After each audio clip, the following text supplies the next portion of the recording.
Hi, everybody. Welcome to my channel. Tony here. Tony's LPs are us. Really appreciate you stopping in by my page. You can see this is just a quick, give you my 2 cents about what I think of the Get Back to Let It Be, which debuted today on the Disney Channel. Today's date, May 8, 2024. Now, if you were under a rock, you probably didn't know this was coming out. This Let It Be reissue from the original of 1970, and I'm going to go into a little bit of the background of the original and how it came to be reissued finally today. But I watched it. I'll give you my impressions. First off, I really loved it. Sound quality, it's 4K video. The sound quality is in certain. I have a 5.1 system for my theater. It is really stunning sound. Especially on the rooftop sessions, which I'll go over. Now, this is titled Get Back to Let It Be. That's the title page when Disney comes on and you actually see that intro. And after that intro, we get a conversation between Michael Lindsay Hogue and Peter Jackson. Michael Lindsay Hogue was the original director of the original production. And this is the first time that we're actually getting a really good look at his original work after 54 years. So him and Peter Jackson discussed a little bit back and forth. It was on Zoom, so it wasn't actually a face-to-face, person-to-person. And the date on it was New Zealand with Peter Jackson, April 2023, so a year ago. And Michael Lindsay was in New York City, April 2023. We don't have specific dates. And it was a really quick conversation. I don't even think it was a conversation. It was just them talking about their experiences. And, Michael Lindsay really loved what Peter Jackson did with his, what was it, 55 hours of footage that he shot, which he was only able to reduce to an 80-minute video presentation back in 1970. So, but that was cool. And then we go to the actual original Let It Be movie that was done. And the original movie was released. World premiere was New York City on April 13th, 1970. So almost 54 years ago. And the UK premiere was 5/20/1970. Now you have to remember this production was 15 months in the making since the session started taping, and basically maybe more than 15 months later, because it was 15 months from the taping of the sessions till when the actual movie soundtrack, which was Let It Be, came out. And I just read today, which I wasn't aware of, or I forgot because I have so much Beatles stuff in my brain, that they actually won an Oscar for Best Original Score when the movie was out in 70, I guess. And then they also won a Grammy later on for the television show, which was on Disney.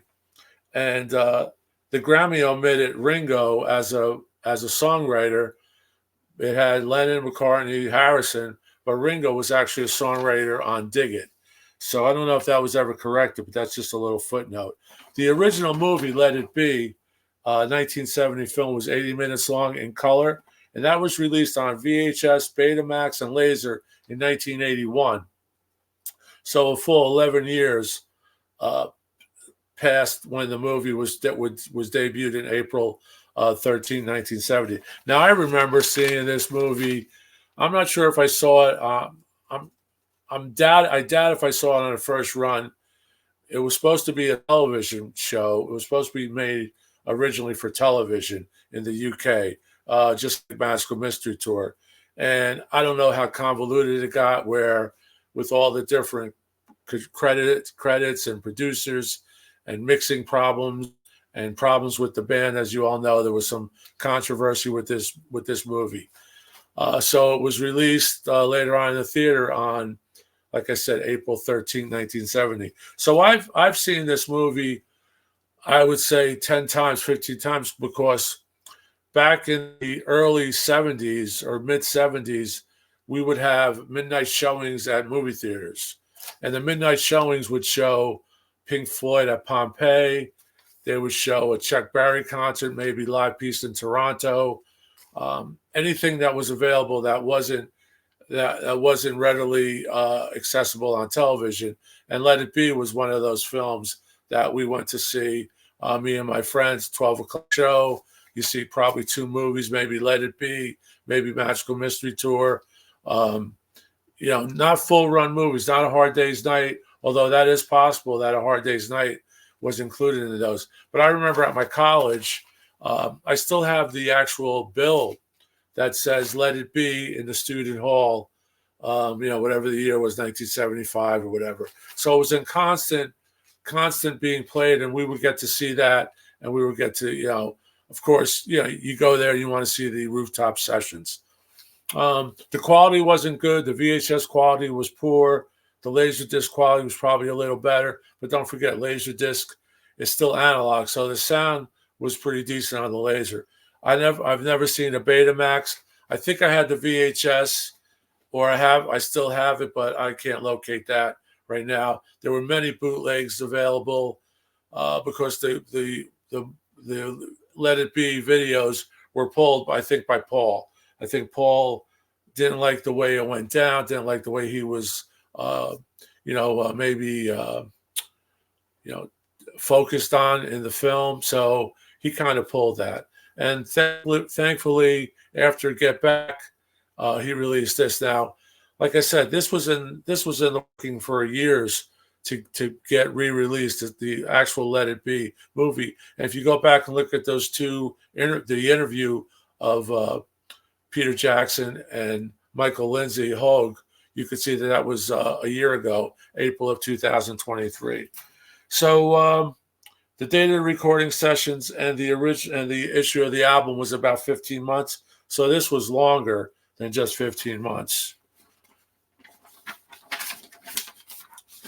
Impressions, I was really into it. I watched it a few hours ago on Disney. And like I said, if you were under a rock or you haven't watched any VC channels in the last couple of weeks, you didn't know about this, because it really wasn't a lot of promotion.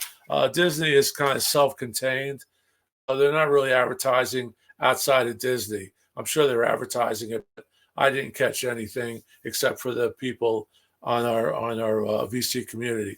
And while I'm here, I just want to thank everyone once again for all the subs, all the likes. And if you haven't subbed, please subscribe. I really appreciate it. Really helps us out. So my first impressions and review of this movie was a breath of fresh air. I actually enjoyed it more than the 9-hour or 10-hour Peter Green documentary Get Back, which was culled from maybe over 50 hours of footage that Hogue shot originally in '69. But I thought this went over really well. Maybe because I'm used to it.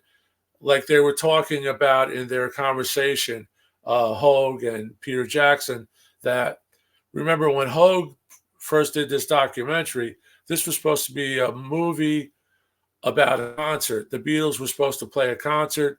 It evolved into a documentary. And like Peter Jackson pointed out, when you were filming this in 1969, you didn't know these songs. You didn't know what these songs were going to be. You didn't know these songs were going to be classics forever. Every song on Let It Be, it's like the greatest hits. Peter said that when we did it, we knew the songs, we could sing along. We knew exactly what they were doing when they were, prepping it and everything else. But I really thought that the original 1970 movie really came off well. It was 4K remastered. The sound was excellent. I think I heard dialogue that I really didn't hear, that I don't remember I've heard, even in the Get Back documentary. With the Get Back documentary, you seem to lose focus. It was almost too repetitive. It's great, don't get me wrong, but I thought that the film was washed, saturated too much with the 4K process that Jackson had to do to get it into his cinema box. So this one didn't look like it was washed. The Beatles looked tired. They looked haggard. They looked like sometimes their hair wasn't washed. There was some wardrobe changes, obviously. We had equal, I think there was equal close-ups on Beatles. Of course, Lennon and McCartney dominated the session. Ringo was great. You see Linda's little daughter there, just like you would do in Get Back. She was running around. Yoko was prominent. Yoko was actually given close-ups. Yoko doesn't speak. Yoko was there. I think she's, humming the words or singing along to "Don't Let Me Down," I believe. And then we see the young Billy Preston come in with a wild yellow striped shirt or something. He's coming in, and he really adds a lot to this little hour and a half, 80-minute film. He really adds a lot to it. It's really cool. Later on, we go to the rooftop sessions, and it's a quick transition from rehearsing to the rooftop. And you see Paul coming down a corridor. They're filming Paul coming onto the roof. All the Beatles emerge. They take their places, and the concert starts off. And it's really great. Sound is really good. I highly recommend it if you have Disney or if you know someone who has Disney, get a chance to watch it. I'm sure this will be released on a Blu-ray or 4K Blu-ray eventually, and I'm hoping there's commentary by the original director.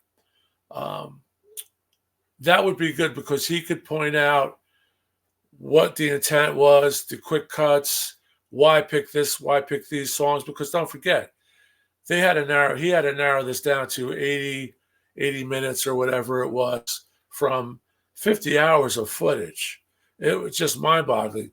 The intercuts between the rooftop session and the people down at the streets of London, which is great. You see the miniskirts, you see the Bentleys, you see the Jaguars, you see the Bobbies, you see the stiff upper lip businessmen, some of them who agreed that this was great, some of them who said, this is a kind of, this is rude, this is not the right time to do this type of thing.